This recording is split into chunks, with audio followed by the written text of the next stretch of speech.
Welcome back. We are continuing our discussion about some possible changes to Connecticut's liquor laws. And Donnie, if we could pick up where we left off with you, you were kind of talking about how the way that the laws are now regarding regionalization, you feel as if it prohibits you from really getting product when you need it. Oh, absolutely. And I said, going back to that terrible incident there, it almost put me out of business.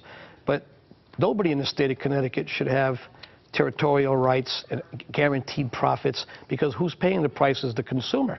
It's the consumer that they're gouging for money. Get out of that business. The state doesn't belong in the liquor business that way. The state should worry about drunk drivers and underage drinking. But all these things that they're involved in to protect big business, to me, is corporate welfare.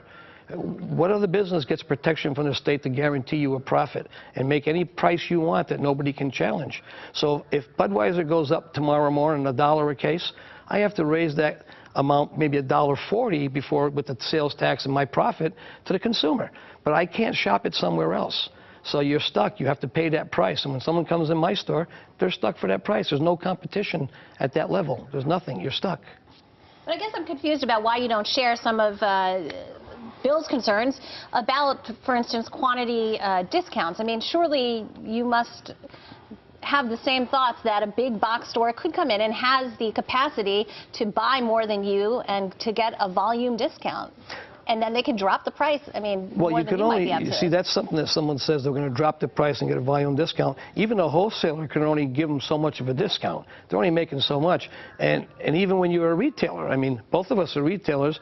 Some items we put on sale, but we're not making much money there. Other items we make our money. The same thing any Stop and Shop would do, or CVS, any businessman. It's called lost leaders. That's how business world works.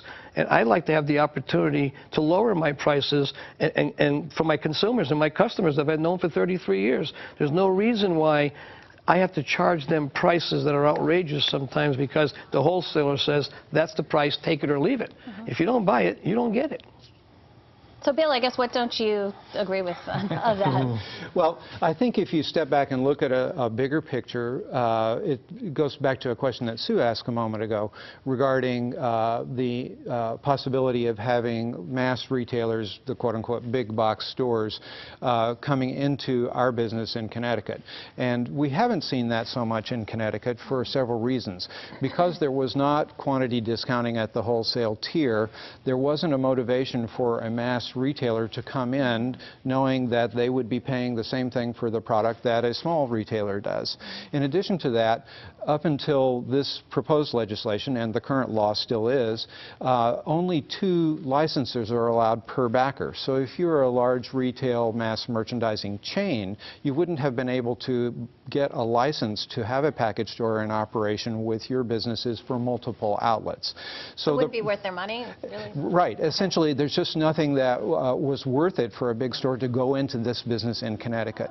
The proposed changes in the law, in several ways, actually create a very welcoming environment for mass retailers, and it is, as Donnie was saying, an opening up, a deregulation of the marketplace to a large degree. And that includes things like the number of licenses per backer being raised from the present 2, was proposed to be 9. That's been negotiated to 6 licenses total now, to be phased in 1 license per year, starting with the first additional license this October, I believe, and then 1 license per year after that. So multiple licenses would allow mass retailers to license more than 1 outlet.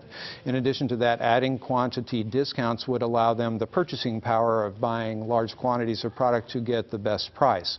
And interestingly enough, quantity discounting is a bit of a misnomer, because in fact, if that case costs us right now in Connecticut, we all pay the same price, 1 case or 20 cases. Say we have a case that costs $100 at wholesale. When quantity discounting goes in, the $100 current price tag is going to be the price of the case at the maximum discount level, meaning that to get the same price I'm paying right now, I'll have to buy 5 cases as an example to keep that price. If I buy 3 cases, I might have to pay $120 for it. If I buy 1 case, I might pay $135 for it. So it's actually not a discount incentive to buy bigger quantities. It's a penalty to buy smaller quantities. So if the case of wine that I've been buying for $100, I have that bottle in my store for X price based on my profit margin, then that if I am only going to buy 1 or 2 cases in the future scenario, and I end up paying $135 for the same case of wine, I would have to raise my retail price to protect my profit margin. So it actually forces upward pressure on prices if you stick with that business model. Now, that said, we can buy other products. I'll buy something different. I'll figure out a way to price it myself. A creative business person will find solutions for that, but it really is more than just saying the big guy gets lower prices. It penalizes the little guy with higher prices, if you look at it that way. Carol Hughes, the lobbyist for the association, had said the other day in the hearing that he acknowledged there are too many licenses out there right now. The market has a ton of package stores, and then he brought up the fact that this bill also would allow beer sales at convenience stores, and that would even create even more competition for you. What are your thoughts on that? Doesn't that scare you? And we only have about a minute, so be back. Can I just go back on the quantity discounts? I welcome that, because they're not going to have to buy 1,000 cases. If you got to buy 5 or 10 cases, I'm doing that now. The smoke and mirrors of this is it's not the package stores that should be afraid of that. It's the wholesalers that are fighting that and telling Carol Hughes, get out there and fight that. Because if I buy 1 case of Bacardi right now and it's $100, if I buy 10 cases, it's still $100. Who's it protecting? The wholesaler. If I can get it cheaper and bring it cheaper to my consumer, they run my business. I'll give them a better price. So I welcome that quantity discount. It's good for business. We are out of time. I'm getting the rapping in my ear. So we could go on, and I'm happy to have you all back, because I know this is going to continue on during the session. Thanks all of you for being here. Thanks, everyone. Well, the crowds have come out a lot this session, fighting for their kids and their jobs. Up next, a look at other topics that could affect you and your family.